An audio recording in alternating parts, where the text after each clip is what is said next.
국내 확진 환자가 어제 3명이 추가되면서 모두 15명으로 늘었습니다. 중앙사고수습본부 연결해서 상황 알아보겠습니다. 이승훈 기자, 밤사이 새로 들어온 소식이 있습니까? 네, 어제 15번째 확진 환자가 발표된 이후로 밤사이에 아직까지는 추가 환자 소식이 들어와 있는 건 없습니다. 다만 조사 대상이 되는 유증상자로 분류돼서 격리 검사를 받고 검사 결과를 기다리고 있는 사람이 87명 정도 됩니다. 앞서 전해드렸듯이 어제 3명의 확진 환자가 추가됐는데요. 13번째 확진 환자는 28살 한국인 남성으로 전 세계로 1차 귀국했던 우한 교민 가운데 한 명입니다.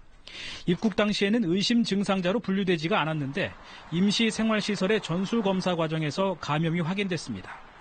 14번째 환자는 일본에서 체류하다 온 중국인 관광 가이드, 즉 12번째 환자의 아내로 확인됐고 마지막 15번째 환자는 지난달 20일에 우한시에서 입국한 40대 한국인 남성으로 밝혀졌습니다. 이 남성은 4번째 환자와 같은 비행기를 탄 것으로 알려졌습니다. 네, 우한에서 온 교민들은 지금 어떻게 지내고 있습니까? 네, 아까 말씀드린 13번째 확진 환자, 우한 교민이죠. 격리 치료 중인 이 환자를 제외하고는 모두 정상 입소해서 생활하고 있습니다. 당초 700여 명의 교민 가운데 25명이 유증상자로 분류돼 격리 검사를 받았었죠. 다행히 모두 음성 판정을 받고 어제까지 시설 입소를 다 완료했습니다. 이들은 잠복 기간인 14일 동안 충북 진천과 아산의 임시시설에서 격리 생활을 하게 됩니다.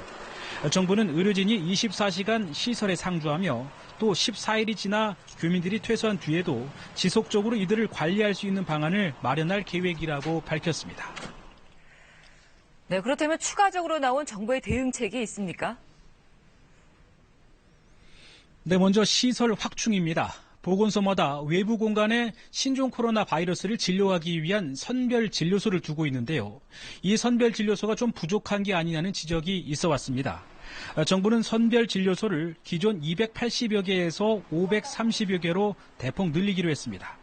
또 1339 전담 콜센터도 인력이 부족해서 통화가 어렵다는 지적이 많았었죠. 콜센터 직원을 그제 80여 명 증원한 데 이어서 내일까지 60여 명을 추가로 투입하기로 했습니다.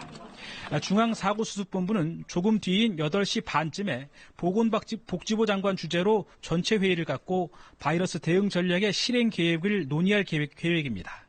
지금까지 신종 코로나 중앙사고수습본부에서 KBS 뉴스 이승훈입니다.